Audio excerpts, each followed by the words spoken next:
Hi, my name is Jaden Herhold, and I'd like to ask you a few questions. How many fingers am I holding up? How about now? How about now?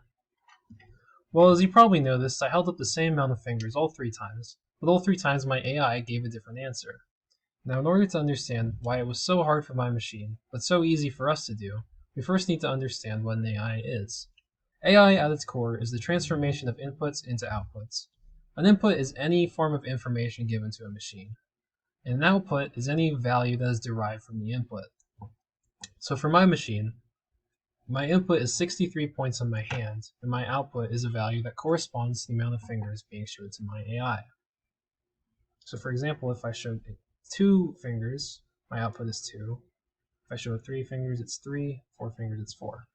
And an AI is trained upon many examples of matching inputs and outputs. But how does an AI even recognize my fingers in the first place? Well, the truth is, my AI is built upon another AI, and while not exactly like mine, Zihua Chen from Naizheng University, China states how his hand classifier works. The hand region is detected through the background subtraction method, then the palm of fingers is split so as to recognize the fingers.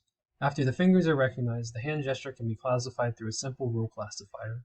And while this sounds like a bunch of technical jargon, what it really means is that a picture of a hand is converted into a black and white image, and specific points on the hand are found based on rules in the AI's programming. So why this is important is so that I know how my input works. And if I know how my input works, I know how to break it. And if I know how to break it, I know how to avoid breaking it. And avoiding breaking my input is important to give it examples of matching inputs and outputs. And now the best examples not only match, but have good amounts of variation to make my AI adaptable to many situations. Now anything that can be changed should be changed, such as the position, the lighting, the angle, and the pose of my fingers. Now all of these pictures down here correspond to 2 as my output. However, I did not train my AI on all of those pictures. I only trained it this. If I show it this, or if I show it this, it doesn't recognize it as 2. Now this shows that machines think a lot differently from humans. It's effortless for a human to recognize 2 in a variety of situations. However, a machine will not adapt unless it's trained upon new data. Now one way to make my AI more accurate is to literally change how it thinks. And this is done by changing its model. And a model is the process of how inputs are converted into outputs. So the first type of model I used was called the k-nearest neighbor model. It draws boundaries based on the proximity to the closest example. And what this means is that it classifies information based on the nearest example it's been shown in the training data.